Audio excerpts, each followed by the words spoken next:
Hi, everyone, and welcome back to episode 77 of the Simply One podcast. I'm your host, Colin, and I'm joined by my co-host, Chris. Oh, how we doing, everybody? Just panicked. Yeah, I know you did. You started right off schedule, right off rip. We're just a couple of best friends who are passionate about all things pop culture. If you're looking for lukewarm takes on movies, video games, TV shows, or even the occasional comic, then we've got the show for you. That's right. Yeah. That's right. Yeah. Like, that's us on the news. Yeah, bro. like We're on the feed. We're on that shit. Finger on the pulse, you know? Finger on the what? Finger in the what? Finger on the pulse.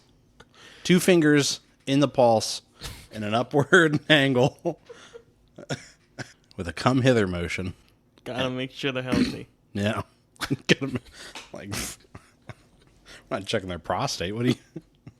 Gotta make sure they're What are you healthy. talking about? What are you talking about? Anyways, this week we went and saw Blue Beetle. Yeah, we did. Not much in the news, honestly.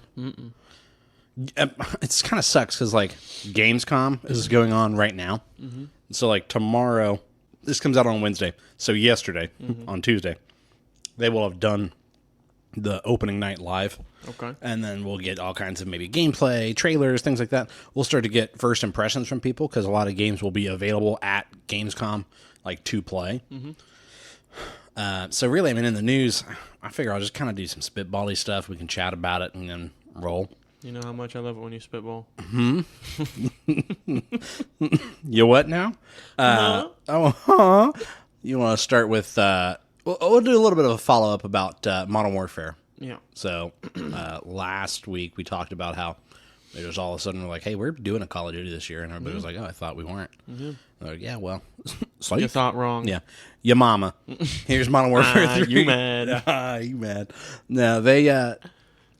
sounds like they're basically rolling back a lot of the multiplayer changes from Modern Warfare 2 and just reverting them back. So they're like, all right, people didn't like a lot of that, so we're just going to do...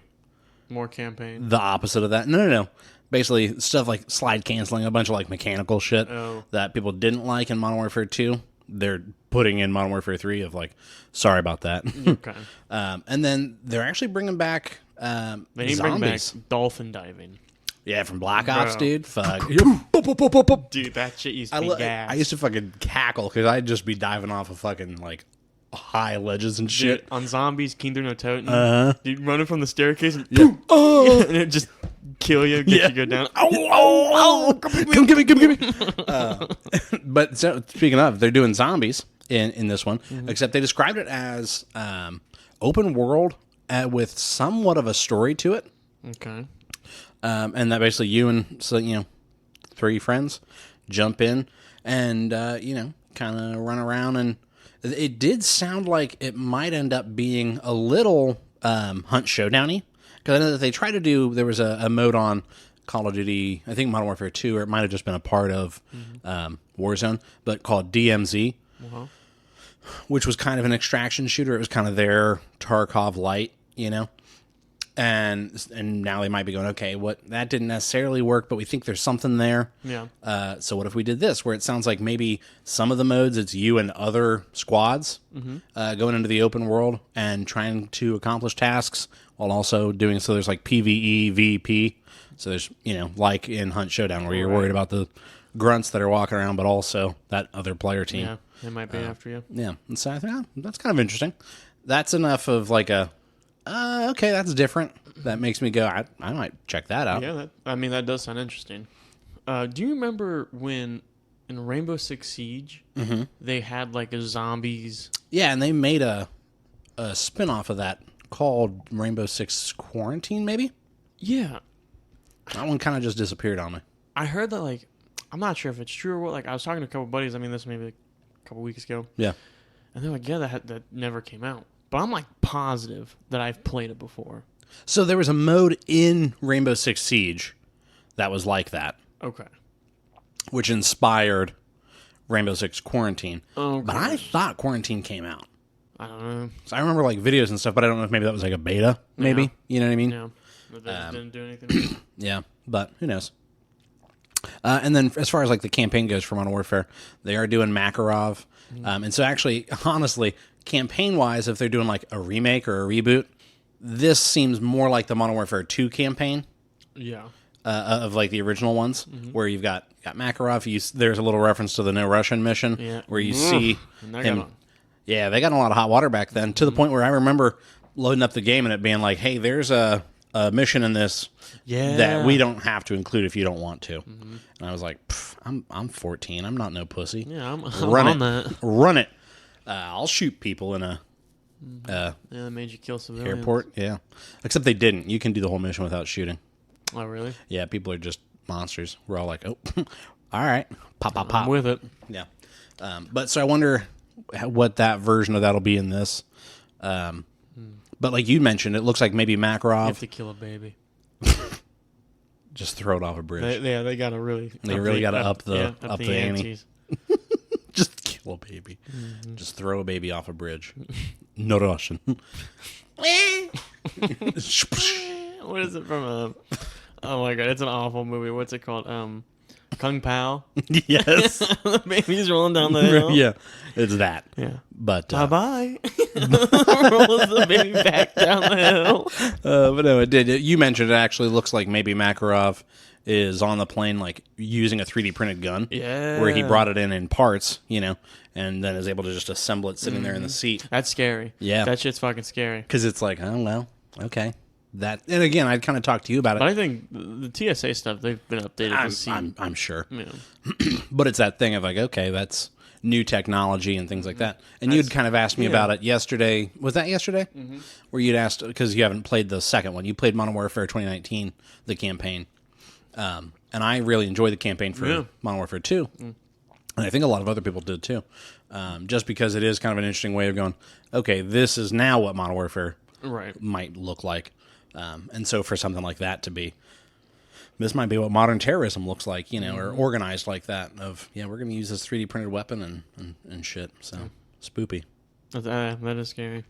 And then did you see today's Monday, by the way, for everybody. Monday. Fucking Mario, the voice of Mario, is retiring. You're kidding me. Dead ass. Nuh-uh. After 30 years. Yeah. I bet you it's because he didn't get the role for the Mario movie. It might not be it. It could also very well be because he is, he's an old guy who wants to retire, Like, nah. Where's the Italian? The Joker. Joker, yeah. Where's the Italian? Dang, man. So who are they going to get to replace him? I've heard Chris Pratt. I'm just going to just get Chris Pratt in. It's a me, I'm Mario. It's a me. Mario. And then I like him. That's not the voice. That's not the voice. It pretty much was. Yeah. But we actually didn't have a problem with his voice. Yeah. Yeah. We talked about that. We were like, They did it in the beginning. Yeah, and you were like, okay, yeah, that would get old. That would get old quickly. Yep. Oh, we saw games coming out in 2023 for like horror games. Yeah. We saw a couple that were kind of piqued our interest. One of them was called Ill. Yeah. And that one was the... Looked like, you were just driving down the road and then fucking hit somebody in the street and then to come and drag you out of your fucking car, and it looks maybe kind of like cultish, but maybe, yeah. Interesting. And then they beat you up and you're blacked out, and then you wake up and they're dragging you, and one of them looks at you and just punches you right in the face. Gives you a socker.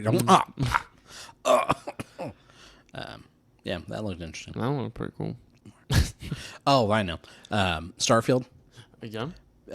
So first of all, there's been a lot of people that now have review copies who aren't allowed to review it until I think the 1st maybe of September. And so the only thing they're really allowed to say about it is like, I think the only thing they're really allowed to say is like super vague things of like, I like it, or it's fine, or they can't really. Can they say they dislike it? I don't know. So that's the thing. It's like a lot of people have been talking and then getting in trouble from Bethesda of like, you signed a fucking NDA. Like, you're not allowed to say anything other than like this super restricted thing until the 1st. But somebody leaked just the start menu, and it's just kind of a plain black background, and then the Starfield, name across the planet. And everybody's fucking dogging on it and being like, really? That's the fucking start menu? Yeah, why is that like bad? People are like, this game's gonna be fucking trash. That's the most boring fucking start menu I've ever fucking seen on the face of the earth. Fucking kill yourself, Bethesda. And Bethesda's just like, what the hell? To the point where like Pete Klein, who like runs Bethesda, came out and was like, shut the fuck up. Like, what are you talking about? He's like, this is like the first thing we agreed on was that's the start menu. Yeah. So like, fucking go blow your cousin. Like, we're We're running with it. Like, You fucking do it, bro. We're tired of hearing your shit. yeah. Hey, how about you shut the fuck up and just play the game, or don't? Do me a favor, don't. Yeah, actually, we don't want you know what? to. I don't want your money. I'm gonna make sure you don't get a copy. Yeah, I'm gonna have people at every fucking Walmart, Target, Best Buy, fucking Meijer. Yeah. I don't give a fuck. They'll be there to slap it out of your hand. Oh, is that Starfield? What are you fucking doing? Grab him by the scruff. What are you fucking doing? Put it back on the shelf. Some random guy just sitting in the shop. Just sitting in the corner reading a paper. Sees him come The in. GameStop. He's reading a paper, leaned up on the games. Yeah, sees a guy come in, fucking folds that paper back up. He knows. All right, that's the boy right there. Watch him. The newspaper is just a picture of him. Of him, yeah. That's him. That's the guy right there. But yeah, so it was like a non-controversy, but a bunch of people are like, what the fuck, dude? Like, Yeah, I don't know. Get over yourself. yeah, fucking losers. Like, that's what they've got to worry about is a game that looks pretty fucking good. Like, let's be honest. Even, like, the not great, like, Fallout 4 wasn't their best Fallout. Mm-mm. It's still pretty fucking good. Like, Yeah, I've it's sunk good. hours. Yeah. You know what I mean? I've done multiple playthroughs. Yeah. Fucking Bethesda don't miss hard. Fallout 76 was probably their biggest miss. And that But was, they've updated a shit ton, Yeah. and it's good. Yeah. Yeah. Now you go back to it and you're like, oh, well, yeah, there's actually something here. Yeah. Feels more Fallout-y. Yeah, there's a lot to do now. Yeah. But yeah, so I've got plenty of faith. I'm fucking jazzed. I'm ready. I'm ready for it. I'm just trying to catch up, man. Yeah, you gotta get Baldur's Gate now. Gotta get Baldur's Gate. Fucking Morgan got Baldur's Gate, and she's up there writing meow, getting sweaty on her fucking half-elf. This is fucking stupid. I'm gonna start pirating games. Yeah, do it. I heard you wouldn't. Your mama. Yo, Yo, mama. Yeah, Yo, man. Anyways, you want to talk about Blue Beetle or no? Yeah. We don't have to. No. Yeah, we went and saw Blue Beetle. Yeah, we went and saw it. What'd you think about it? Just kidding. Welcome back. Chris, what was Blue Beetle about? I'm really glad you asked that. Are you? Because you don't look glad. I gotta tell you. Let me see here. Fuck. Let me see. Give me some second. Just give me a minute. Easy now. Easy now. We just really need him to try that Big Mac. I really need him to try that Big Mac. Yame Riez suddenly finds himself in possession of an ancient... What is his name? Is it Jaime. Jaime? Jaime? Shut the fuck up. Jaime? Jamie? Yeah, Jamie. It's Jaime. Jaime Riez suddenly finds himself in possession of an ancient relic of an alien biotechnology called the Scarab. When the Scarab chooses Jaime... I lost my... to be its symbolic host... he's bestowed with an incredible suit of armor that's capable of extraordinary and unpredictable powers, forever changing his destiny as he becomes the superhero Blue Beetle. Yo. Yup. I'm pulling up their box office numbers. Yeah. As far as the Rotten Tomatoes score goes, it's got a 76% from the critics, which is still considered fresh. Mm-hmm. And it's got a 92% from the audience score. Yeah. I know that it didn't do like huge numbers, but it dethroned Barbie as far as the number one spot, where Barbie's been running number one for like weeks. And finally Blue Beetle rolled in and was like, get the fuck out of here. So domestically, your mama. Domestically, it made $25 million. And then overall, worldwide, it did 43.6 on a budget of, let's find out, what size is the waist? Let's go in. About $100 million. So it's not. Didn't make its money back. Not yet. I don't know if it will or not. Just because I feel like probably going to be some word of mouth. Might help it, might not. But also, one of the things that I did want to talk about was Solo, who's the actor that is the lead, plays Jaime. He talked about like the strikes and stuff. He was kind of bummed out because, not like, oh man, it's a shame we're on strike, but like, and it's a shame I'm not going to get to promote this movie because I had a good time making it. I really want it to do well, but you know where I'll be. I'll be on the fucking picket line. Yeah. So like he and the writer of the movie were both on the fucking picket line the day the movie released and talking about like, it's a shame, you know. And I've seen a bunch of articles talking about like, is this the first movie to kind of get hurt by the lack of press? Yeah. You know, because I think this movie definitely would have benefited from. Yeah, I didn't see a whole lot about it. Well, yeah, there's no press junkets. Yeah. You know, I've seen one video. Yeah, well, because I could definitely see like Zolo being really good, get him on TikTok doing interviews and stuff, and him going viral on TikTok with this, that, and the other. And now you've got like, oh man, I like that cat. I got to go see Blue Beetle. And you don't have any of that because he's not doing interviews. None of them are. You don't have Susan Sarandon going, I don't know what happens in these movies. I just got paid. I just got paid. Susan Sarandon and her large old lady breasts. She is stacked for an old lady. Yeah. Double stacked. Double stuffed like Oreo. Ew. What? No. But yeah, so I don't know. We've got, like I said, let me go back to the cast here. We have Zola Mardueña playing Jaime Reyes. We got Bruno Marquezine, who was Jenny Cord. And then Becky G is who voices Kajida, the AI in his head. Fucking Damien Alcazar was his father, Alberto. And then obviously George Lopez was Rudy, his uncle. Adriana Barrasso was Nana. And then, let's see, his sister was Belisa Escobedo. And Elpidia Carrillo was his mother. And then obviously, like I said, Susan Sarandon is the Victoria Cord in this, kind of the mean, rich white lady. And I'll tell you what, Susan Sarandon was a little too comfy. Bitch. She was. She was a little too comfortable calling people Sanchez, and that wasn't their name.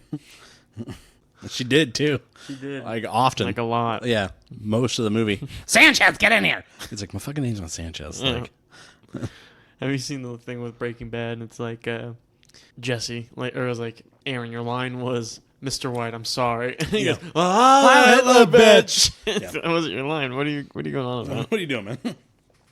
But anyways, what, you all right, man? You look scared. You're just giving me a look. Fucking, what did you think of the movie, man? What are your spoiler-free plot thoughts? As far as for the plot, it was pretty smooth. Yeah. There wasn't any points where I was like, oh brother. Yeah. But, the pacing of it was fair. Yeah. I mean, I don't know. That's all I got for this one. It's fair, All right. There was this plot. The plot was smooth. Yeah. I think it did a good job of not being connected to the DCU. Yeah, okay, I'll say that. Like, it was a standalone film for the most part. I think they referenced Superman and Batman. Yeah, but not specifically. Batman's a fascist. Yeah, you're like, is he? Yeah, probably. Yeah. Rich dude who beats up poor criminals when he could just fix. He's got billions of dollars. Yeah. He could just fix the problems. No. No, blue balls. Yeah, he's got to go beat up these criminals and fucking cripple them for the rest of their life. But, yeah, so I do. I think it did a good job of being separate like that. I did want to bring this up, not about this. I was thinking about this while we were watching it. I saw a meme I wanted to show you, and it was, or not even a meme, it was a fucking TikTok clip of some podcast, and they were talking about Barbie. And he goes, now we get to talk about Barbie, and he goes, or Black Panther for white bitches. And I was like, whoa, if that ain't tough. Black Panther for white bitches. Whoa. It didn't have a bad CGI fight at the end. Actually, it didn't. But it did have a pretty cool fight on the beach. Barbie. I'm going to beat you off right now. But anyways, yeah, Blue Beetle. Like I said, good job of being separate. I'm with you. It's kind of like hard not to spoil it because I feel like you didn't really know anything going into it other than like, oh, that looks fun. No. Characters and chemistry. As far as characters, Victoria and Hyman. First of all, who's Victoria? She's or no, not Victoria. That's Jenny. Victoria. Yeah, Victoria's the grandma. Yeah, or the aunt. Jenny. Jenny is the and Jaime. Not the Hyman. Oh shit! A little Freudian slip there. But I thought the chemistry between them was actually really good. Yeah. I thought like it was like a love interest, but it did feel natural. Yeah. Like I don't know, I feel like it felt more crushy than like right. Oh, we're gonna love each other. Yeah. Yeah. They could have just as easily not ended up an item. I think. Sure. And left them as like a will they won't they, and you would have been fine. They're just flirting. Yeah. But it felt very natural. There's a nice flow to it. Rudy. Yeah. Rudy fucking killed me. He just had the fucking mullet. Yeah, And then his long ass goatee. Yeah, and I like that he's kind of like he's Big Brother's watching, you know. Yeah. He's the paranoid uncle, you know. Yeah. He's worried about the feds and shit. And he's got a big hacking machine in his trunk. But that's getting into it. Yeah. And I like that he's got a Tacoma, a souped up Tacoma that he calls the Taco. Taco. Yeah.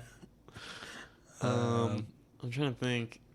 Nana doesn't really play too big of a role until later in. I really liked just the family in general, the Yeah. family dynamic, especially between he and his sister. Mm-hmm. Felt pretty on. Yeah, I mean they weren't like I fucking hate you. You know, they weren't overly aggressive to each other. They were pretty compassionate with each other, but had like the ribbing that siblings do. Right. And so I think they felt more genuinely like sibling as opposed to like this is what we think siblings act like. You know what I mean? I like the connection between him and his dad. Yeah. There's a certain scene we'll talk about, but it was really good, and it felt like very like. Is it the Black Panther scene? No. No, we'll talk about it. But. Do you know which one I'm talking about? Yeah. Am I right? Yeah. That's what made me think about Black Panther for white bitches. No.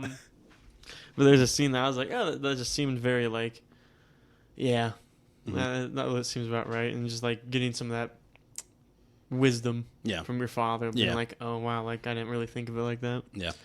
But yeah. No, and then I did feel like mom was the one that didn't really have anything to do. You know, dad was there for like you said, you know, like the moral core. The sister was like the camaraderie. His uncle was kind of like the tech guy, you know, and you know Nana has her role. She's to the play. wild card. Yeah, and then mom was just kind of there. Yeah. So I felt a little bad for her. Just get good, I guess. Yeah, like fucking bring something to the table or don't, you know, fucking either get with it or get out of the fucking way, you know. Yeah. But Sacco said it best. That's right. That's my boy. R.I.P. That's my boy Sacco. Yeah, pour one out for him. Yeah. Huh? Pour one out. I think he said pull one out for him. Just pop a titty, you know. Pull one out for him. All right. Is that because he's a tube sock? No, pour one out. All right. Well, do you want to rate it? Because I'm ready to just talk about it. Yeah, let's talk about it. So you can be, one of three things. You can be overwhelmed, which means you thoroughly enjoyed the film. It surpassed your expectations. You can be underwhelmed, which means it was all right. You didn't like it. It wasn't that good. Or you can always be right in the middle and be simply whelmed. 1, 2, 3. Simply whelmed. Yeah. Yeah. Yeah, it was fine. Yeah, it was good. Yeah. Didn't blow my socks off. I probably won't. I'll see it again, maybe in like a year or so. I think I want to retroactively be simply whelmed. I don't remember if I said I was overwhelmed or not, but I want to be simply whelmed with Black Adam. Yeah. I don't remember if we back then made the mistake of going, well, it did surpass our expectations. You know what I mean? Yeah. Because I remember us coming out of that going, that actually wasn't a bad movie. I liked this more than Black Adam. So whatever I rated Black Adam needs to be equal or less than Blue Beetle. I agree. Simply whelmed universe. Like the Diet Coke of Simply Whelmed. I don't know, but either way, yeah, whatever Black Adam was, this is slightly above it. Yeah. I think I can get with that. I mean, I don't know that I've liked another DC movie recently as much as I liked this one. I felt like this one, in watching it, was more fun to watch. Yeah, The Flash was dog ass. Do you see it's the world? Oh, it's lost like $320 million for DC. Yeah. That's fucking tough. That is brutally tough. Good riddance. About it. Yeah. Burn in hell. What do you think Michael Keaton's thinking? Not much. He just got a paycheck, you know. You know, things like, damn, I could have been Batman again. Nah, I think he's like, got the paycheck. I got the bag. I got the strap. I gotta carry him. Yeah. I'm gonna go into this. Whoop, whoop. Yeah. This is Gorilla. Let's just talk about it spoiler wise. Yeah. You want to run through it chronological? Yeah. All right, you start. So it starts off with Jaime coming back from college, or he graduated college. Yeah. And he's coming back because he couldn't find a job. Yeah, something like that, maybe. Yeah. Maybe coming home for the summer or something. I don't know. Yeah. Because he's an undergrad, so he's got to go back to graduate school. Oh, yeah. Apparently everyone's struggling real bad. They're about to lose a house. Yeah. They are poverty. Yeah, they are impoverished. Losing the house to Cord, was it Cord Tech or just Cord or Cord Industries? Cord Tech. Cord Tech. Cord Tech's buying up all the houses and shit and charging exorbitant amounts of rent. And if you can't pay it, tough. Yep. And like Cord Tech put Dad's auto shop out of business. So now They ain't getting monies to pay the fucking rent. Not So a dime. sorry about it. And then you find out dad had a fucking heart attack while Jaime was at school. They So didn't he's wanna like, tell him yeah, 'cause, he's the first Reyes to graduate college. And so they didn't want to have it, hey, your dad had a heart attack, and him drop everything and come back and not. Right. They didn't want to hold him back, Which that felt real. Of like, we won't tell him unless we absolutely have to, Right. Unless like dad's not doing good. Yep. And then after that, his sister's like, I could probably get you a job. Yeah. And then it turns out They're just scraping fucking gum off of beach chairs. Yeah. At Cord Industries, like the resort of their house, maybe, I don't know. It looked like their house, like they were custodials. Yeah, like janitorial, Yeah. custodian. Custodian. Yeah, Custodials. custodial work. Yeah. Okay. that Yeah. custodians Alright, do. And we see Victoria, Yeah. old lady, Yeah, just being a bitch. hardcore, Yeah. and Jaime like, good afternoon, ma'am. Hi, ma'am. Yeah. Yeah. Howdy, miss. And she just doesn't even Hear him. just continues on her phone call. And his sister. What's his sister's name? So her name is Milagro. Do they just call her Millie? I think Mill. Mill, maybe. I thought it was Mill. Yeah, because her name's Milagro, but I don't remember them calling her by her full name. Yeah, I like that she's like, all right, I gotta take a fucking mad shit. Let's go in the house here. You gotta cover You for gotta me. be my cover. And he's like, what? And she's like, I'm gonna fucking take a shitting. lavish shit. Yeah. Like, I'm going in here. I want to be in it. Yeah, and so she goes in there. She's taking a mad fucking duke. And in the meantime, you find out that old Victoria is funding a weapons program. Uh-oh. Oopsie. Oopsie poopsie. And her niece, Jenny from the block, is like, hey, I'm on to you. that ain't very cash money. My dad wouldn't be happy with that. And she's like, what fucking dad? Your dad dipped, you dumb Basically. bitch. Yeah. That's mean. And they start stepping up on her, Victoria and her bodyguard. And she's like, get back. I don't want you to touch me. She steps closer, and fucking Jaime is like, you know what? Hey, back off, man. Hey, motherfucker. She said no. And they're all like, Who the fuck are you? yeah. And then no sooner does he start getting confronted, fucking his sister steps out the shitter and is like, God damn, don't go in there. Yeah. Whoa, wee, stinky. Oh, well, hello.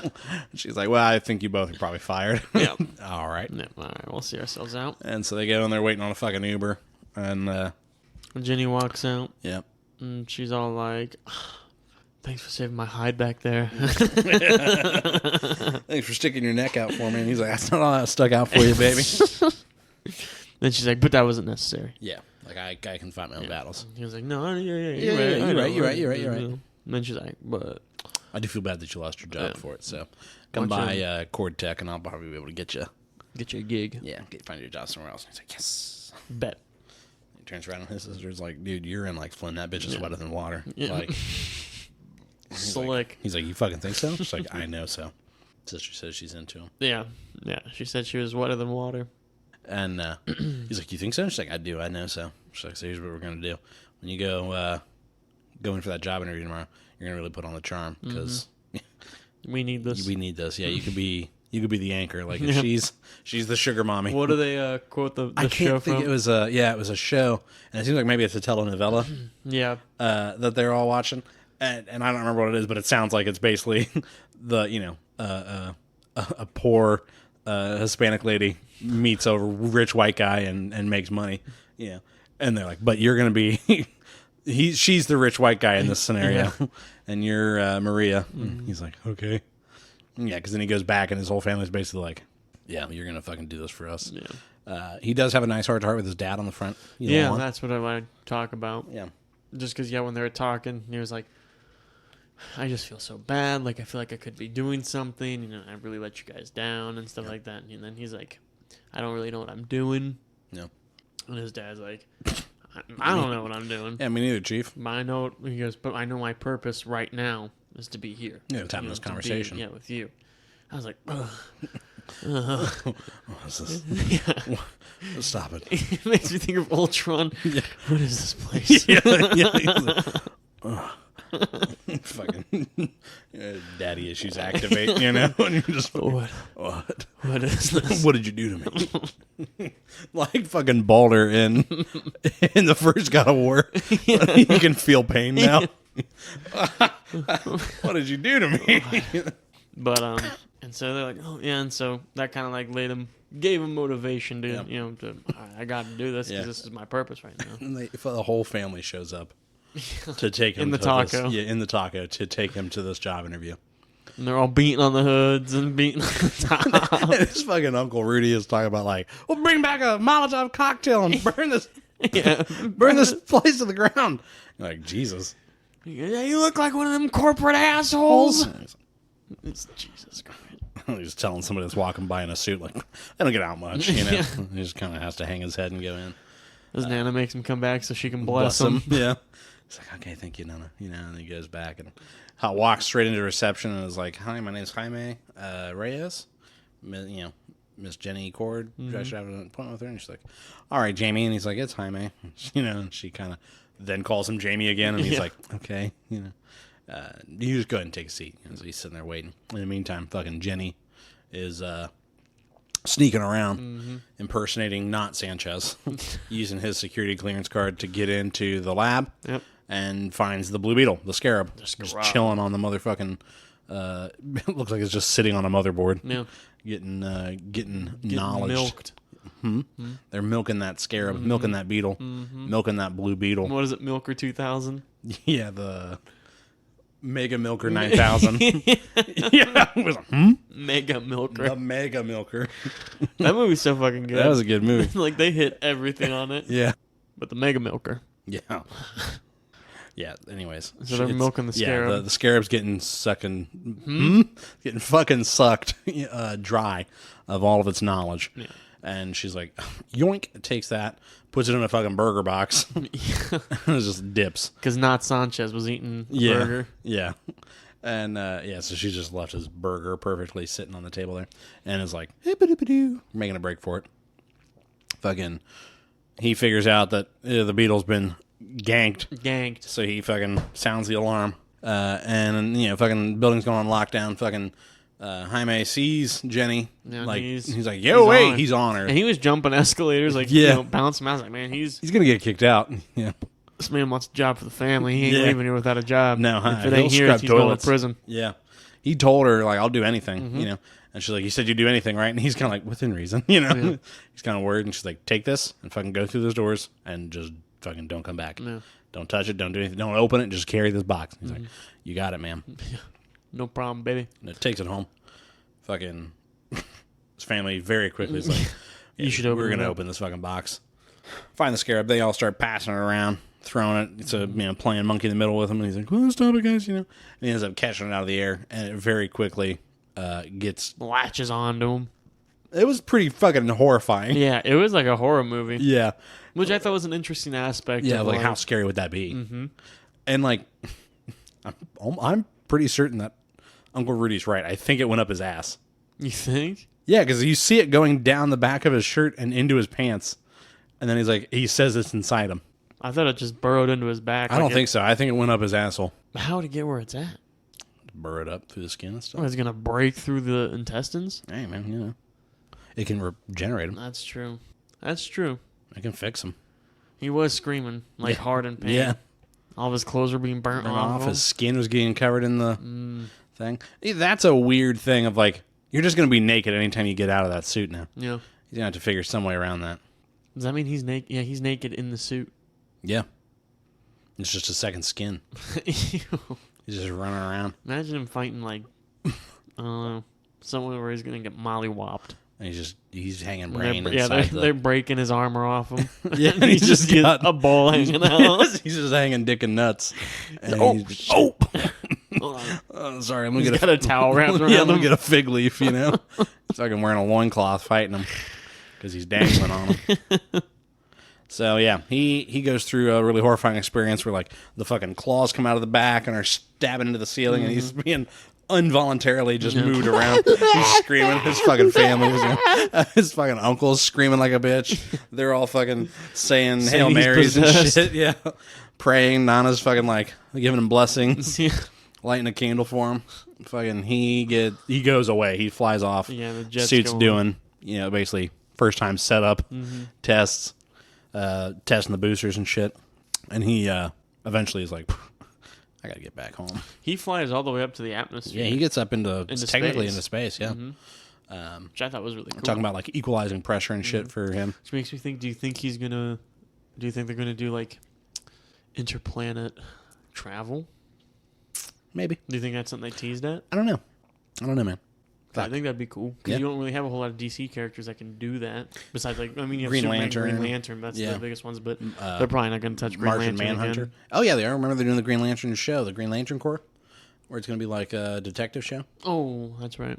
So they're gonna give us like 3 Green Lanterns in that. Oh shit. Shit. Maybe they'll get Green Lantern involved. Maybe that's how they get Green Lantern involved. Yeah, because Calling it, stamp it. Stamp it right now. Because apparently Green Lantern's probably going to be where whatever like the overarching like what's the looming doom. The Thanos of DC. Yeah, right. They are probably going to be the ones that are like figuring it out and they're like, oh, there's something going on here, you know, because they're like space cops basically. Right. I mean, they are. Green Lantern Corps are basically space cops. And so they're going to be the ones that fucking pick up on it and be like, yo, something's going on out here. Something ain't right. They're basically precinct Hold Earth. up. Hold up. Wait a minute. Wait a minute. Something ain't right. Something right here.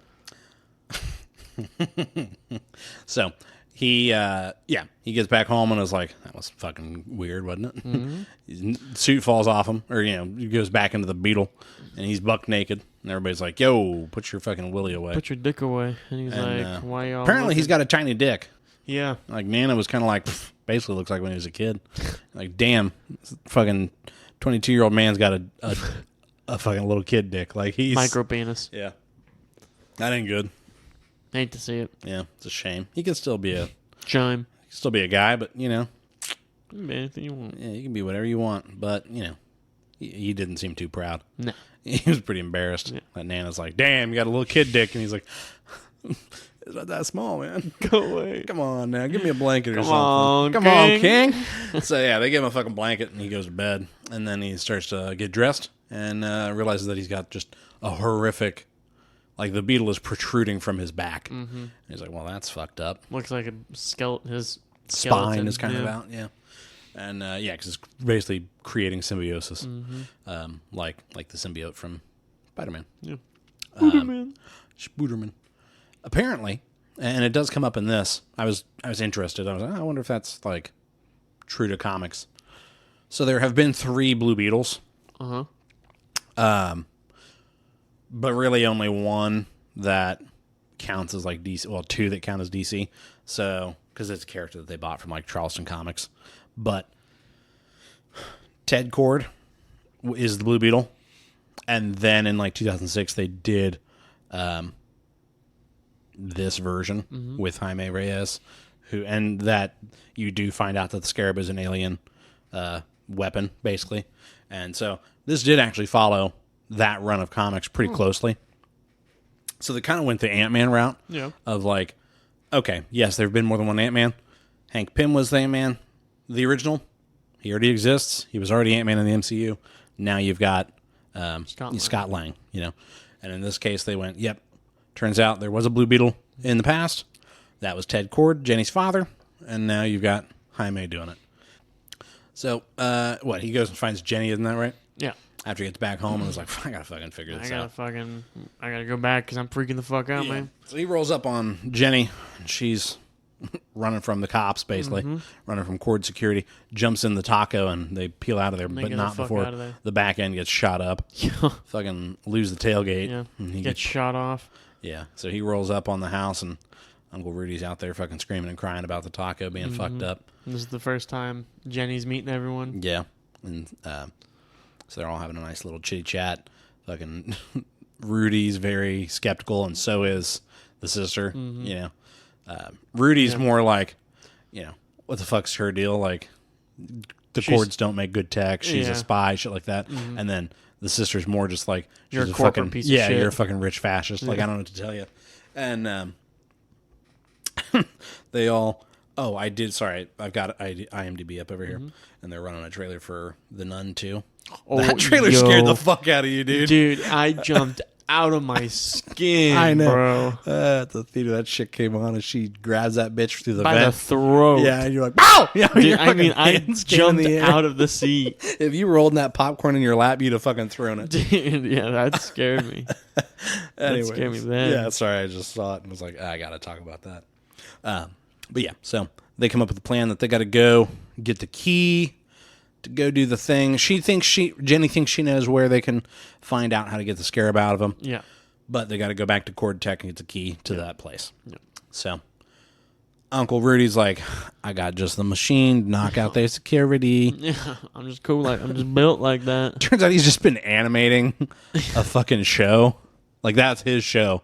Oh, really? Yes, because I was looking it up, and yeah, that show is just like Rudy made that show. That character's even voiced by George Lopez. So he's just got this huge thing that just hacks. Yeah, and it just broadcasts this cartoon that he just made. That he just fucking made, I guess.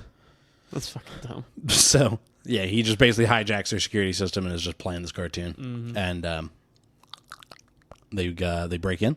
They lockpick, because everybody can lockpick. Naturally. And then, now give her a pass because her dad is Blue Beetle. And it seems like he kind of was trying to clue her in. Yeah. So, that makes sense a little bit. She gets a little key, which basically looks like one of those calculator watches. Yeah. And she wraps it up. Because I do like the idea that, like, Dad was a tech. He was an inventor. He was an Iron Man type guy, because Blue Beetle is. But his tech was very old. Like 90s? Yeah, 80s and 90s. Because he was Blue Beetle in the 80s or 90s, you know. And, so it's a calculator watch that does this, that, and the other. All of his tech kind of looks old, comic-y, which was funny. So they did get to kind of do the wink and the nod of, there's the comic book costume. Yeah. Obviously, that looks silly. It looks goofy in person. But there it is. That's what Blue Beetle was wearing. Yeah, they get the key. But not before they get run into by, I don't know his name, bad guy. Salazar? No. What was his motherfucking name? Emperor Zurg. No. I was way off. Carapax. Yes. That one stuck with me, obviously. Mm-hmm. So Carapax is like their test pilot, essentially, for them trying to emulate what the Beetle does, what the Scarab does. Because she's trying to make it as a weapon. Yeah, make one-man armies, basically. And then make armies of one-man armies. Yeah, she's making a bunch of them. Yeah. And so he fucking taps beep, beep, beep, beep, on his back of his neck and turns into, a very primitive, basically Iron Man 1 getting out of the cave version of the Blue Beetle. And that's the one thing that I did, like, come on, man, was the enemy of this was just him. It was the Blue Beetle, but different, And it's like, well, we've seen Doctor Strange, but not. We've seen Iron Man, but not. Black Panther, but not. That's just the thing to do. Yeah, no, he's going up against himself. Yeah. So he kind of gets his shit kicked a little bit. A little bit. At first. And I did like that he and, what's the name of the AI? Kajida? Yeah. Yeah. Kajida are like trading back and forth where he's like, just let me fucking handle this, And he's trying to like talk the guy. Yeah, Kajida's like, this guy, I got to tell you, like talking in the middle of a fight isn't that work? Isn't suggested. No. He's like, let me just talk this guy down. And then after like trying to talk sense into the guy, he's like, all right, he's like, this guy's not listening. You can have it back. Like, here, take back over. And then she just starts whipping ass. Like, I did really like that his power is essentially like it's nanotech. Yeah. So he can kind of create whatever weapon he needs in the moment. So like fucking blaster cannons, swords, knife hands. Big ass sword he had was the fucking Final Fantasy type ass sword where he's it's a big ass sword. You got to use the weight of it to your just swing it around. Yeah, that was in the final fight, wasn't it? Mm-hmm. Yeah. I haven't played it, but apparently the final fight, you had a lot of moves in it that are Blue Beetle moves from Injustice 2. Oh, okay. Where they're like, we'll use a lot of his combat in Injustice 2 to go, okay, that's interesting, let's put that in there. So they just directly referenced Injustice 2, which is a DC fighting game. Yeah. Thought that was kind of interesting. Yeah. And I do remember, because my dad and I played Injustice, but not a lot. But I remember Blue Beetle looked pretty similar to the version that we got here. Oh, really? But I don't know if it was Jaime or Ted Yeah. in the game or not. But I'll have to YouTube that later. yeah, just check it out. But so yeah, he does end up winning the fight, but barely. Mm-hmm. In fact, the way he's losing the fight, he's going to get killed by Carapax, and then fucking Uncle Rudy just fucking pulls a whip maneuver and just throws hits the e-brake, throws the generator out of the back of the. It's a huge generator. It's a big ass fucking generator. It's like 3 generators rigged together. Just yeets it out of the fucking bed of the truck, and it just hits Carapax. Fucking get the fuck out of Jaime here. hops into the dip, and Carapax's like, "Well, this is embarrassing." Whoopsie daisy. Whoopsie daisy. So they go to Court Estates, Yes. which is Jenny's, childhood home, and they basically go to the fucking Beetle cave instead of the Bat cave. So they go down there. That's where we see all the tech. And he's like, "Yo, your dad was a Blue Beetle?" She's like, "Yeah, my dad was a Blue Beetle. Yeah. My mom died when I was 6, by the way." And then that, for some reason, makes them want to kiss because they share how lonely she was at her house, even though he's like, "This is a really nice house." And, it's that whole thing of like, she's rich, but her fucking childhood sucked. He's not rich, and his home life is better. It just kind of feels like a rich person preaching to a poor person, of like, "Yeah, but you've got it so good." And it's like, yeah, but money would really help, you know? Yeah. It's that whole thing. If money doesn't buy happiness, but it does take a lot off the mind, you know? So I did kind of roll my eyes a little bit at that of like, really, you're going to make that the moral lesson here? But they get fucking blue-balled by Uncle Rudy. Yeah. And we do actually, like, they felt fully, like... They gave him wood. Like, they gave him a boner. You don't see his erection, but he stands up you like... see it. It's like, they pay, like, detail. He was wearing track pants. It's No. He has it out. He was getting ready to get top. And he just stands up, fully erect. Uncle Rudy! And he's shooting web, He's fucking throwing ropes. Oh, no. No, but he does stand up and was, like, trying to, like, pull on the crotch of his pants to, like, hide it. And you're like, that boy's fucking bricked up right now. Bricked. And so they go and fucking choppers go overhead. Because basically they find out that, there's no getting the scarab out of you until you die, basically. So, and that scarab's going to do everything in its power for you to not die. Which is cool, but not cool. Because you got the scarab stuck in you now. Fucking choppers overhead, headed to their house. So he's like, fuck, I got to catch up. We got to go back there, yeah. So he swan dives off the fucking patio. Or the balcony, I mean. Turns into the Blue Beetle and zip, It's Mach 2. Yeah, shattering windows and shit. So yeah, he goes heading home. Mach 2. Fucking the feds basically roll up. They fucking turn off the breaker. Fucking helicopters overhead. You got fucking ground troops moving in on this house. That was scary, too. Yeah. Like, it was like they busted in. Yeah, kicking in the fucking door, dragging the family out. Yeah, they just shot the hinges off. Like, they didn't knock or shotgun. Yeah, fucking 3 shots. Bop, bop, bop. Yeah, door breaker. Fucking kick it in and drag the family out one by one. Knees in the fucking grass. They were pulling their hair and stuff like that, picking them up. Yeah. You good? Yeah. Don't even play like that, I bro. always picture seeing a face against the frosted glass. I'd cry. Yeah, we just looked over and there's somebody just looking in. I'd be like, go bolting upstairs. That makes me want a gun. Just I'm gonna fucking shoot first, bro. I don't even care. I'll call me Han Solo. I'll shoot first. Pop, pop. Yeah, ask questions later. But nah, you got to do a fucking shotgun. Just fucking blow them. Just give it a fucking repeater. Do the old Terminator 2. Anyways, Ohio, I think, is a danger ground state. So bingo. Yeah. What was it? Defend the castle. The castle law. Yeah. Anyways, I'd shoot a motherfucker so quick. Whoa, hey, easy, man. I didn't even care, bro. Trying to catch a case? What are you doing? So, yeah, they got his family out in the fucking grass, hands and feet down, guns pointed guns at their heads. Fucking knocked over a candle and just started burning the house down. The house on fire. Fucking this house about to blow. What is the song? From fucking Sean Kingston. Shorty fire burning on the dance floor. Whoa. That song. Shorty call 911. Shorty fire burning on the dance floor. So yeah, he fucking rolls up, drops down, fucking just starts hitting motherfuckers with his shields. That was pretty dope. Yeah. Blocking the family, you know. And Susan Sarandon is up. Susan Sarandon. Victoria is up top in the helicopter. She's like, well, let's see how this plays out. I kind of want to see what this suit can do. So she tells all the guards, the fuzz, to shoot at the family. Like, yeah, target the family. So he steps in, blocks them, and tells them they all got to run. Yeah. So he turns around, and he has to remind Kaji Da that, like, we ain't killers. Which I don't like. Yeah, fuck them. Kill them. Yeah, I'm kill a bit all. like... They're burning your house down and going to kill your family. Fucking shoot them in the forehead. Kill them. Yeah, shoot their fucking knee and then make them beg. Because, like, I don't know. Whoa. Like, that's what I would do, bro. Like, give me a fucking reason. Yeah. Just because, like... You got the trigger finger itching, you know? I mean, because he's, what, 22? Yeah. And I'm same age as me. Yeah.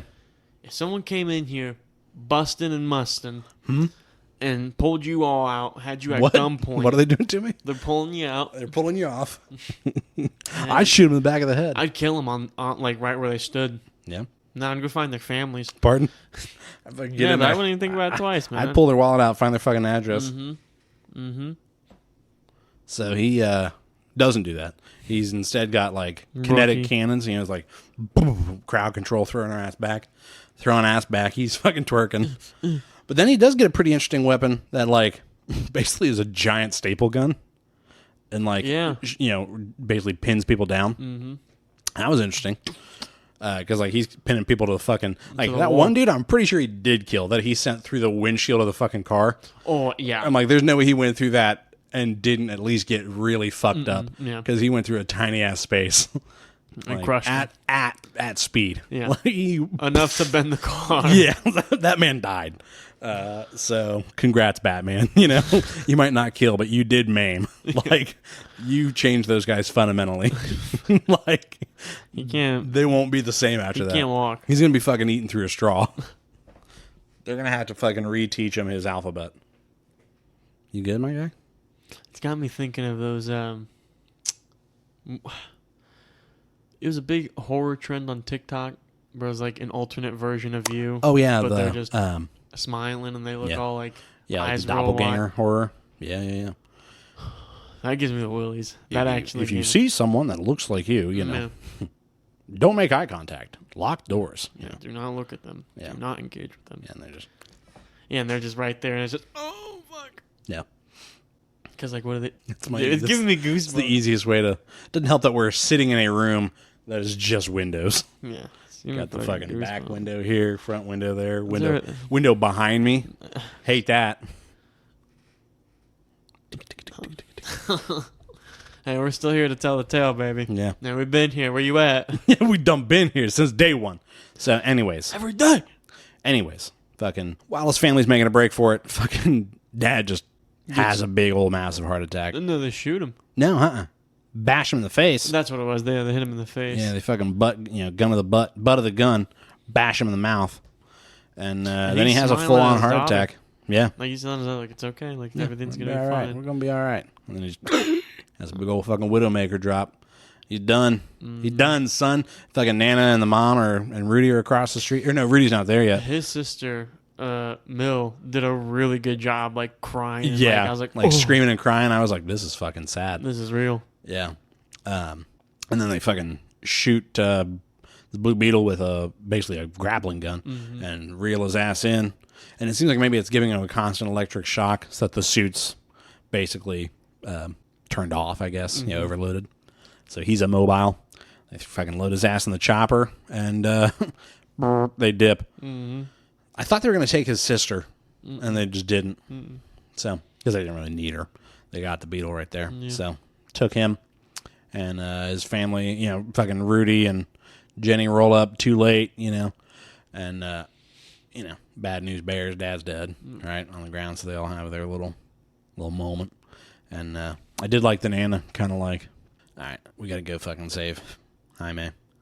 And they're like, yeah, what are we supposed to fucking do here? And we just kind of casually find out that Nana was a fucking freedom fighter. She was a revolutionary, you know?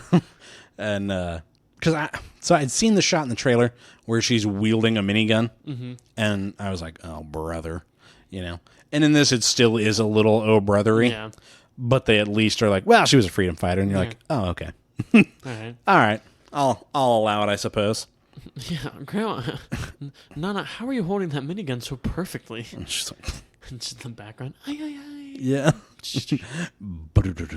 And I like that she, what does she yell when she's mowing down the fucking crowd with the miniguns?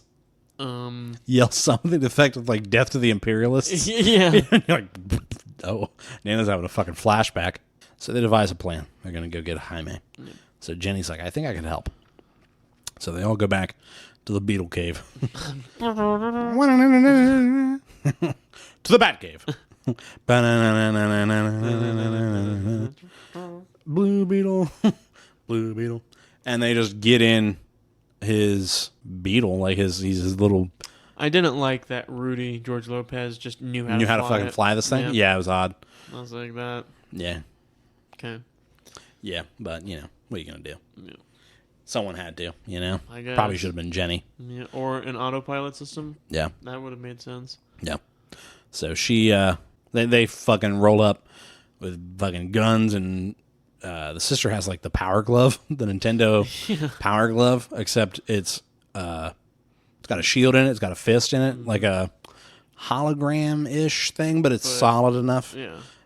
Similar to the shields from Wakanda. Yeah. I did think there were some parallels to Black Panther a little bit. Sure. Not major ones, but there is one major one. Yeah. That we're getting up to. Fucking, so, yeah, they're all mounting up we're going to go rescue this guy. In the meantime, fucking Jaime is all chained up, whips and chains, back at the old base there. They've just got like an island fortress. Mm-hmm. And naturally, as you do. That's fuck you money right there. Mm-hmm. Mm-hmm. I've got an island Jeff fortress. Bezos money. Yeah. I own a fortress that they fucking used to fight off pirates in the fucking 1720s. Did you see he gave a bunch of money to Maui for the fires and everything? That's a tax write-off. He could have given them so much more. Yeah, that's a tax write-off. Yeah. So, they're basically doing a transfer of all the code that's in the Scarab into a bunch of, what are they called, OMACs? Yeah. Is like the acronym for their one-man army. I think it's the one-man army Carapace or something to that effect. Mm-hmm. And, and then old Carapax is the recipient as well. So he's going to be a full Beetle, full OPAC, or OMAC. And they're like, yeah, but the transfer could kill him. And she's like, oh, well, you know. Oops. And then she fucking rubs her nose. You know. And he fucking does die. Like he just zonks out. And goes to the spirit, like... The spirit realm from the Scarab. The spirit realm. It is. It was very Black Panther. Yeah, his pop-up was waiting there for him. Yeah, it reminded me very much of. More so because it was his family home of when Killmonger goes to the spirit plane and talks to his dad. Yeah. But the same thing of like, yeah, you're going to be in this ethereal like world between worlds, and it looks like you're home, and you're going to get to talk to your dad and give you some wisdom, and then you got to go choose to be the hero. And and his dad basically is like, this is my purpose, is like to be here and in this moment and push you back, you know. And so he's like, all right, bet, Dad. And he fucking dives off the fucking cliff there. And fucking does the fucking, what is it, the creation of Adam? Yeah, with the suit. With the suit, they fucking touch fingies. And he wakes up as the Beetle. Mm-hmm. And now he and the Scarab are fully symbiotic. Immersed. Their brain waves are so in sync. Except for some reason, Kajida just is like rebooting. Yes. And has the longest reboot. So do they have the same conscience, or how does that work? I don't know, man. Fuck, I don't know. All right. I don't fucking know, man. Okay. Did they answer that in the movie? No. Then I don't know. Plot-hole, I guess. Or an unanswered question. Yeah. So, he's running from the motherfucking bad guy, because the bad guy, Carapax, is now fully... And he looks like a moth. Yeah. So he's fully... He kind of looks like a Gundam, honestly. Did you ever see... seen the Gundam? Yeah. Kind of looked like Have one you of seen those. the big Gundam that they have in Japan? Yeah. It's huge, and it actually moves, and that looks dope. He did. He looked like a Gundam. That's the first thing I thought. I was like, especially in the helmet. yeah. Yeah, the shape of the helmet and then the broad shoulder shoulders. pads, yeah. But, so, he's chasing Jaime through the tunnels. Oh, fucking, the family rolls up in the Beetle. Basically crash land. They kill people. They stepped on somebody. He stepped on a dude who is screaming. And you and I both looked over at each other like, oh my God, he just killed somebody. You just killed that guy brutally. And then the daughter was like, 20 points. Yeah. And they're all laughing about it. I was like, you're like, that man died. Like, they just killed somebody. Yeah. Okay, so skipping ahead a little bit. In the final fight, you do get the like moral lesson of like not killing your enemy, right? Mm-hmm. This movie, I felt, did a good job of not having him like brutally hurt people and kill people ahead of that. Where like a lot of times it feels like in like The Last of Us 2, it's a big gripe in that. Where like the big moral lesson of that is like, look at the cost of violence, but all you do is just murder everybody in sight. Yeah, you know, and it's hard because that's, you know, it's a video game. That's what you do, right? Mm-hmm. But so I think this did a good job of he genuinely made an effort to not kill people, and then in the end, you know, he almost succumbs to his emotions, and Kajida has to talk him back off the ledge and be like, you know, we're not killers. Uncle Rudy, on the other hand, he'll step right on a motherfucker with a fucking several-ton robot and just crush that man's ribcage and innards. Like, that guy probably got cut in half by that. Yeah. And choked on his own blood. So, what are you going to do about it? Fucking, I don't know, man. A bunch of shit happens. Final fight. Final fight was pretty dope. That's when he gets a big sword.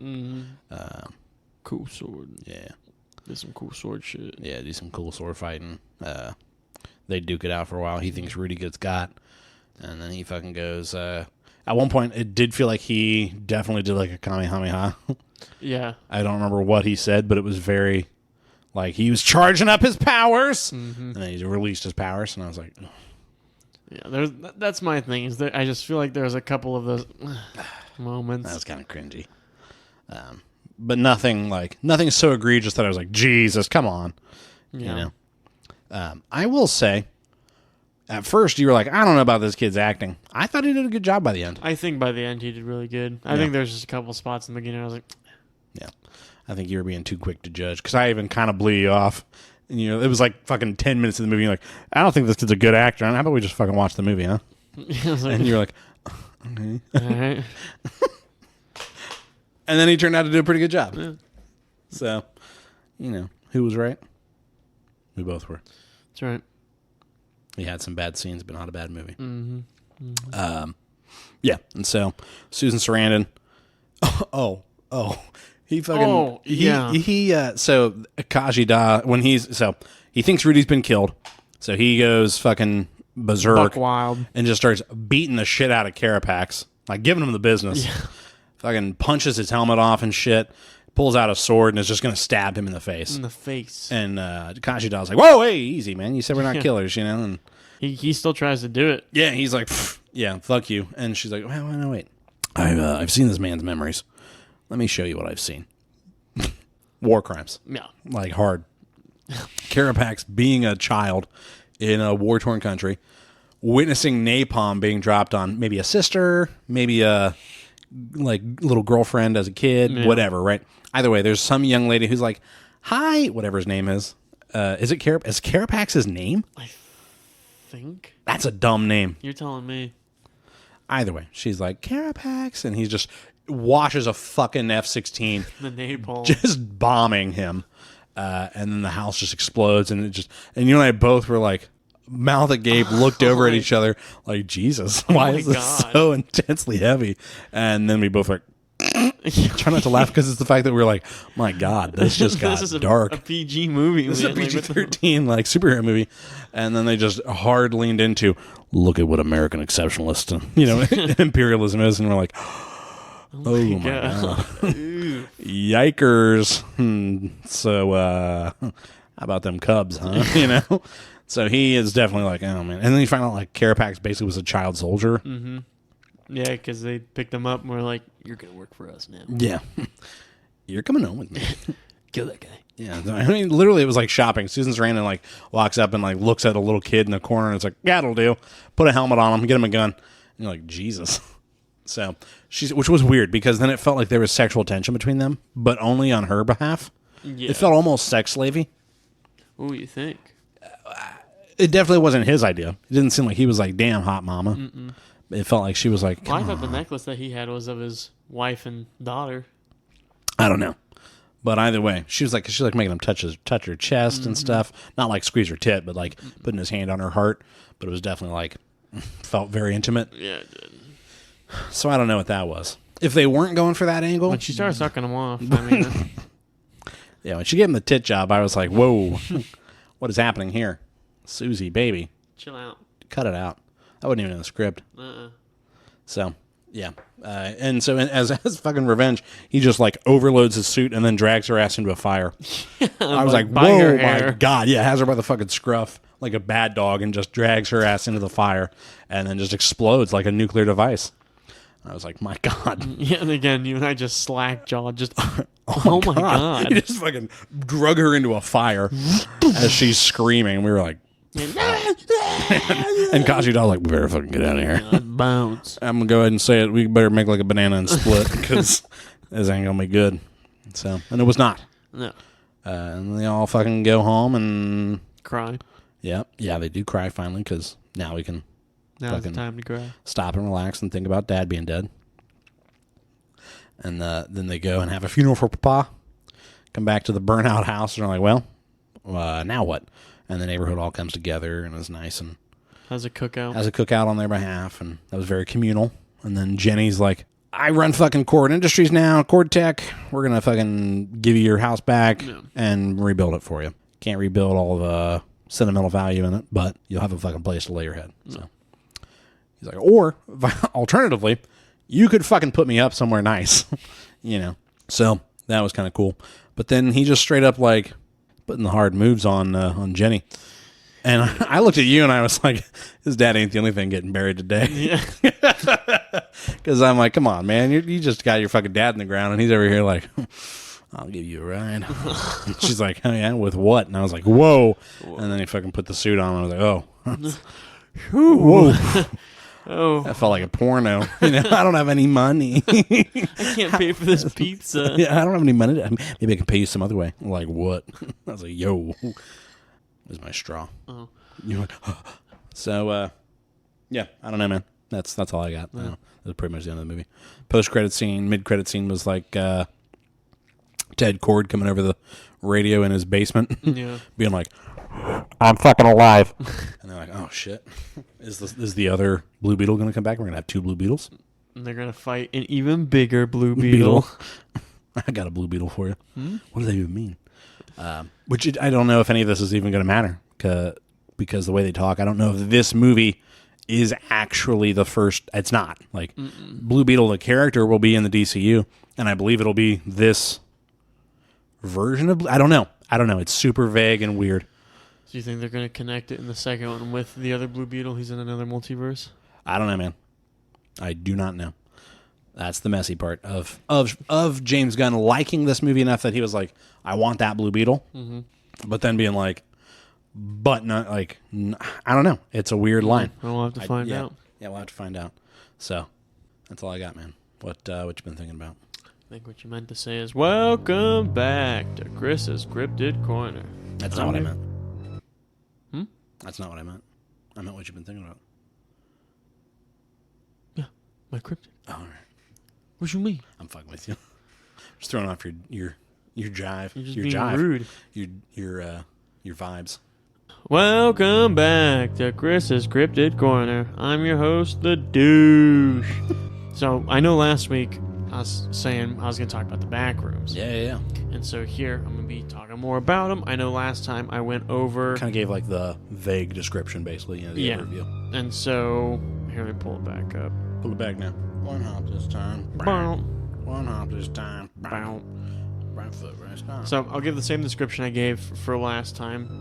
The Backrooms are an urban legend originating from a creepypasta post on the 2019 4chan thread, one of the most well-known examples of the internet aesthetic of liminal spaces, which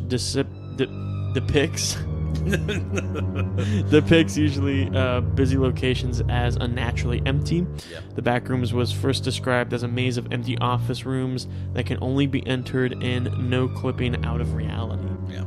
So I want to just pull some up Yeah. that I thought were pretty cool. So I mean, they have this thing shredded down to levels. Oh yeah. And so I'm on currently the Backrooms wiki on Fandom. Mm-hmm. And here there are 923 pages, 14,000 photos, 47 videos, and 29,000 discussions about the Backrooms. Oh yeah. So they're really big right now too. Like several video games being made. That kid's YouTube series. So I want to talk about some dangerous levels because that's where it's going to get kind of like level 2 or 3. I think it starts. Let's see. Yeah, level 2, level 6. Level 666, level 9, level 0.01, level 338, level 0.1, level -2. So which ones do you want to talk about? I'll let you pick. Let's talk about level 2. Let's just start at the top. 2, yeah. From the top, make it drop. That's some wet ass pussy. Level 2 consists of long, dim, concrete maintenance hallways with steam pipes lining the walls and ceilings. Doors are rarely found. They house metal shelves and ventilation ducts. The pipes cause the heat in Level 2 to reach immense temperatures, reportedly reaching around 200 degrees Fahrenheit and higher, boiling any wanderer alive. It is generally described as a decrepit compared to previous levels, with cracks in the stone surfaces and the pipes being rusted from what appears to be decades of neglect. Some of the sections of Level 2 are completely devoid of light, while others are only being lit by alternate sources of light, such as flashlights and lamps. A notable musty smell can be found in the areas where the pipes exist. This is due to the presence of multiple different species of mold growing on the pipes on the walls and floors. Despite the inherent humidity, water itself is scarce, with the exception of a few small puddles scattered throughout, though these puddles should only be used as a source of water when there is no other supply. Ugh, like just the thought of like running through an endless hallway of this, of just barely having any light. I don't know why, but I started to get a little like anxious while you were talking about that. Not even in relation to that, but like I was thinking about the window and all that, and then like when you were talking, I got to thinking about like, what if I heard like somebody else's voice in the mic in the headphone while you were talking, and then I like toned back in, and you're talking about like the endless hallway and you know, just being completely devoid of light, and I'm over here like, oh fuck, fucking having a panic attack, man. Level 2 is far more dangerous than Level 1. Due to the hazards mentioned above and the sheer number of entities inhabiting the level, if you come into contact with a creature in this level, it is advised you should run immediately, as they are incredibly hostile and will kill off most victims. Even those who escape may suffer serious wounds, usually hindering their ability to progress forward. As one walks in this level, after a few days of traversing, the pipes will commonly be found with leaks. The steams being shot from these holes will heat up in the tunnel, making it impossible for one to walk any further without suffering third-degree burns. If one persists at this point, the tunnel will close behind them, and they'll be cooked alive. Fuck. Yuck. Yeah. Alright, let's talk about... Sex, Because I figured I'd just talk about a couple -2. I want to hear what the fuck that's about. -2? Yeah. That one looks like a... The picture here almost looks like... Let me see it. You can describe it to the people, but I want to see it. Yeah. Looks like it's another hallway, but maybe of like a hotel. Yeah. But it's flooded, like up to the point where it's like maybe around knee. No, that looks way above knee. That's almost up at the lights. I mean, that's probably right around your stomach, your upper abdomen. But yeah, it looks like a hallway with a couple lights and like an exit sign and some plants and stuff. But there's some like door entryways that look like what are those entertainment rooms in hotels? Yeah. Like the French doors. Yeah, but survival difficulty class 4. Unsafe, unstable, high entity count. Jesus, entities. You're gonna get trench foot too. That's the scariest part right there, bro. Have you ever seen trench foot? Oh yeah, awful. Bro, it looks disgusting. You got fucking tryptophobia? Do not look at it. Just porous as fuck. Ugh. Level 2, also known as Overflow, is an abandoned basement flooded with almond level water. -2. That's what I said. You just said 2.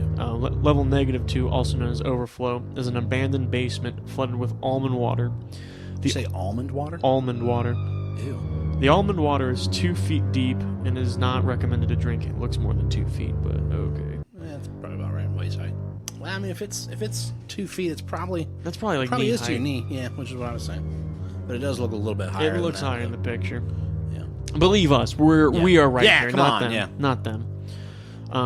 Anyways, almond water is 2 feet deep and is not recommended to drink, as it is extremely dirty and is contaminated with bacteria and many other things you would not want to consume. I want to know why it's called almond water. Because it looks like the color of an almond. Brown. Ugh. Yeah. Level 2 has a metal ceiling and tan walls. Although some areas have been found with wooden walls, lights can be found around level -2, with some of them being broken. Pipes can be found around the level, and some of them constantly spew out almond water. This water is safe to drink. Oh, okay. So it's coming off the tap. You can hit it. You can hit it. Like a fucking dog. Vents can also be found in the ceiling and in the walls, but it is advised not to go into them, as you can be sucked into a fan, injuring or even killing you.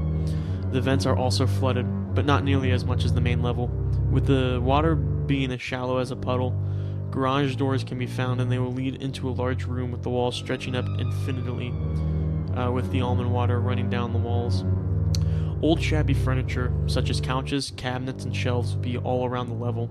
In addition, machines can be found throughout level -2, with a note on them that says something that has seemingly been scribbled out. Researchers have been able to decipher part of the note, finding the letters STLYMHE on it, but everything else is a mystery. The deeper you progress into level -2, the more the water will rise, and the more paranoid you will feel. Some wanderers have reported whispers about a mysterious Shavik though nobody knows who or what it is. Many speculate that it is a creator of level -2, or the being who created the machines, but none of these claims are confirmed. You had a tone in your voice while you were talking that just made me think of the number 12, the Glip Glop Gloobler. Number 14, Burger King foot lettuce. On level -2, it is said that you will find many entities. But so here, that's what I wanted to talk about, Many is it has a entities. list here of some of the entities that are going to be on them. So the first one here, the only entities in level 2 are skin stealers and screamers. So those both sound pretty scary. Yeah, I've met a couple of those in my life. Skin stealers. Yeah. So, starting with Screamer. A Screamer is a... Screamer, I barely know her. Shut the fuck up. Sorry. This is a level exclusive... Yo, yeah, you got a pre-order? exclusive entity that has a black leathery skin, sharp claws, and a large gaping mouth. It moves stealthily and has the ability to camouflage itself. That's horrifying. It crawls on the walls and in the ceilings of level -2. That's more horrifying. And when it finds a person, it disguises itself, becoming almost invisible, and starts heading towards the person. When it reaches them, it will scream extremely loudly to try to attract the entities. Loudly at them to try to attract entities. When the entities arrive to kill the victim, the screamer will attack.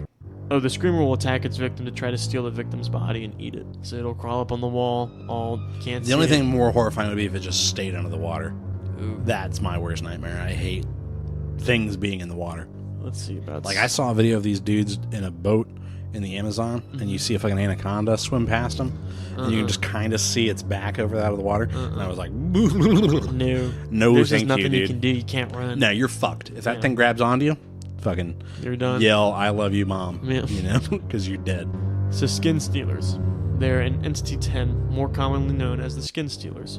They are large humanoid entities that are commonly known to wear skins of their victims as a disguise, which make them rather difficult to identify. So they are commonly observed to have the ability of mimicking human speech very adequately. It is highly suggested to run away from any wanderer who seems to be repeating the same words or speaking in a monotone voice. There is a rumor that has been circling around for many years that you are able to identify a skin stealer by the colors of its blood. While humans possess red blood, skin stealers possess clear blood.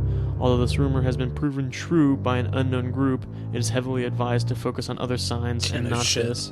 For any method that exposes the blood, stabbing, shooting, or by any explosive would likely cause any instance of this entity to charge and destroy the attacker at alarming speeds. Being able to determine this entity was once thought of as impossible. However, the new discoveries, many ways to determine the entity have been identified. These include bleeding out of the ears, jumbled speech, slow walking, and a constant tugging on skin. As mentioned earlier, it is suggested to run away from any organism that shows one of any one of these conditions. That's fucking spooky. Yeah. Screamer scares me more. Yeah, I think so.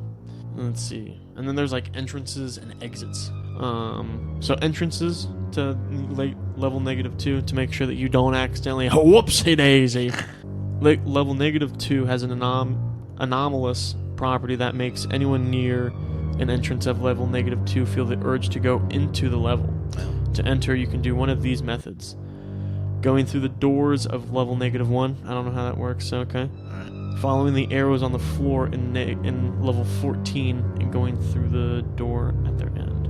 Again, I don't know how to get to level 14, so dope. Yeah. Let's do one more spooky one. Let me see here. I mean, there was level 666, but that feels a little on the nose. Yeah. Alright. Let's see. Perfect. Level 666. Hell. The hallway to hell. Yeah. Level 666, otherwise known as Gates of Hell or Hallway to Hell, is a system of hallways constructed out of Japanese torii gates extending in an unspecified length. Its physical appearance is indistinguishable from the Fushimi. Is it Fushimi Inari? Could be. Yeah. The shrine. Those red. Yeah. Yeah. Through accompanied of slight anomalies and bewildering geometry, its properties such as a complex configuration, in addition to its hazardous nature and result of its intended purpose to be annulled. There might be a chance level 666 was deliberate as a tourist attraction. However, due to its aforementioned characteristics, it is too unjustifiably abnormal to be one. Torii gates of level 666 are seemingly replicated on each other for an indefinite length. It is constructed out of an undetermined material. This material possesses a texture and appearance similar to the reinforced concrete, though it composes of minerals such as diamonds, nickels, and limestone. Due to this, any attempts to damage these torii gates remain ineffectual. These torii gates possess similar characteristics to the torii gates in the front rooms, which I'm not sure what that's about. That's a whole other fucking level there. As they bear similar red paint coatings and black paint coating on each foot of the gate. The outdoors is an infamous yet mystifying area of level 66. It is impossible to enter due to the prison-like architecture of the hallway. In addition to the impossibly hard rock, it has been described as a forest without a horizon, possibly referring to its seemingly infinite size. It surrounds a monumental mountain with a scale enough to trigger paranoia and fear. It stays visible and appear to be in the same position anywhere in the hallway, no matter where one is located. Abandoned temples and shrines occasionally appear inside the forest, occasionally hanging from massive trees. They do not have an intended purpose. They're eerily pristine but empty. Bones and organs have been reported to cover these structures' floors, walls, including the roof. I feel like something had gone wrong here, but I don't really know. That's some kind of quote. Level 666 follows a 24 day and night cycle with sun, which rises and sets in a random direction instead of east to west. Level 666 day and night cycle does not affect the risks of the entities. Both are equally as dangerous. The day and night cycles of 666 possesses an abnormality in which it is instantly changes from day to night, instead of slowly fleeting into one another. Compasses and other devices which bear magnet will malfunction due to the theorized magnetic effect on the forest that the forest may or may not possess. Hazards. Level 666 possesses multiple hazards to ensure wanderers are able to make sure that no wanderers are able to survive for long. There exists 3 hazards consisting of entity, environmental, and mental hazards. These hazards come in at random for everybody regardless. These hazards can both happen at the same time. So this one sounds more like it's just an infinite cycle that doesn't end, and you can't get out. Yeah, you can't get out. Like, you will forever walk in what seems like a straight line, because it's just those shrine gates, you know, and you're just walking forever, and you just can't. It makes me think of the multiplayer for Ghost of Tsushima, because you go into the Torii gates. Oh, yeah. And that space between Torii gates. Yeah. But no, I thought those ones were cool. I think negative 2 was the most was the scariest. Yeah. Level 666 vaguely, just because of the seeming Japanese culture there. Maybe think, do you remember that video on YouTube? Oh my god, of that guy showing his house? Yeah, it was like my house tour or something like that. Yeah. Did you get goose pimples going down your back thinking did, about bro. it? I did. Yeah. That's a good ass video as far as like, because he also did a we'll have to link that behind and the put it in our scenes Instagram. Yeah, because that's a really good video of like super simple. Well, not obviously it took a lot of work because of the way it's put together, but the premise is so simple. It's just this dude walking through his house. And it's in, I don't know if it's in Japan or it seems the like Philippines, maybe. It looks like Japanese because it's got a lot of the paper doors, the sliding doors, and things like that. But each time it turns, it gets creepier. And it kind of does the PT thing of like he'll go through here, go through here, go through here, and then turn around, and he's back in that hallway, and something's changed or nothing's changed, which is somehow more unsettling because you're like, oh god, now what? And it does a very good job of like every time he comes around, you're like, oh god. Yeah, that's a really good video. Nothing happens. No, no. But you see like one of his grandparents just dead. It's just dead in the tub. Yeah. Yeah, it's a good video, but it's very effective at, less is more. But if you have any cool back rooms that you like, or if you know any levels that you want to share, you can definitely let us know at simplywellmailbag@gmail.com. Yes. What about you? What have you been thinking about? I don't know if we talked about it last week or not, but last week did I make Baldur's Gate my Frostpunk? Frostpunk? Yeah. We'll have to find a day to sit down and play that shit. Bang that out. Yeah, because it's got so Frostpunk, for people that don't know, is I think we've talked about it before as like one of our post-apocalyptic games, but that's a pretty early episode. It's basically a city builder that's primarily not about building a city. It's a survival game and like a politics game, sort of. Yeah. Where you've got to manage your individuals. Basically, the world has frozen over. And it's in the late 1800s, so it's kind of steampunky, where basically England's solution to this was we're going to build these things called generators that are these giant steam heaters that'll power everything. And we're going to take them up into the Arctic and build cities around these giant generators. I bet. So we go and we form New London, and it's just basically, okay, we're going to build a city, try and get as many people to come here as we can. You've got to get coal to keep the generator running. You've got to get steel to build stuff. You got to get wood to build stuff. You got to, manage all this. You got to feed them.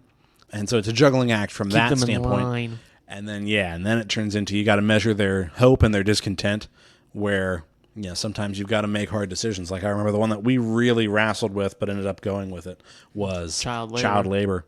Because we don't have enough hands on deck. We got to put the kids to work.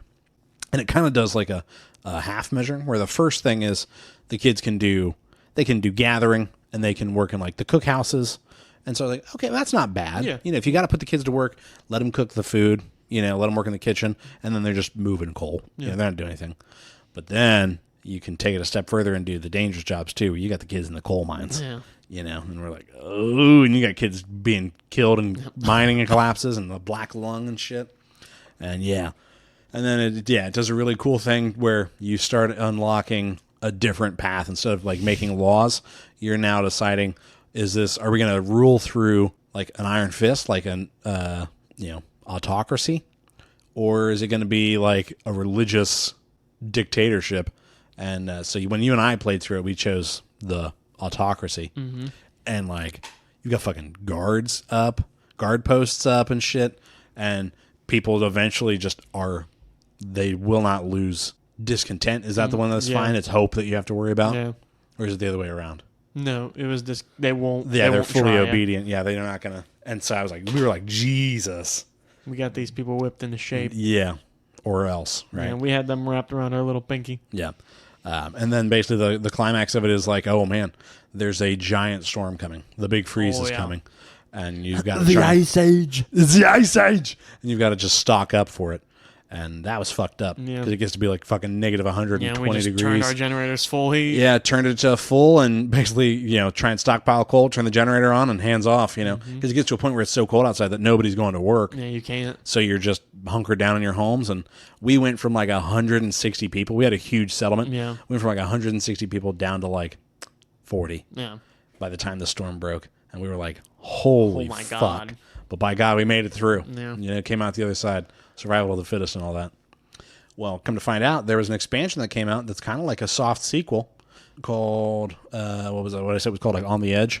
Yeah. And you're playing as an outpost of New London and dealing with basically being a colony, kind of New London, and like them trying to make rules for you and stuff. And you're like, oh, wait a fucking minute, we're the ones out here. Yeah. And so that's kind of an interesting wrinkle. And you and I need to play that one. Yeah. And then Frostpunk 2 is coming out sometime early next year, I think. Mm-hmm. And it looks really good. They're introducing oil. Oil! And it seems like, from the way they were talking and from the trailer, it seems like it's mostly not about survival now. Feels like because it's like 30 years on, they've got that part pretty locked down. And now it's more like infighting, where there's it seems like maybe there's 3 political parties, potentially, because you saw 3 different people. And then we were kind of like dressed differently and things like that. So I think they'll represent like different walks of life and stuff, and you're trying to like keep the balance between the political parties maybe, and try and keep the thing from falling into full anarchy. Because the first one was like, I forget what the catchline was for the first one, but this one is like, the city must not fall. Yeah.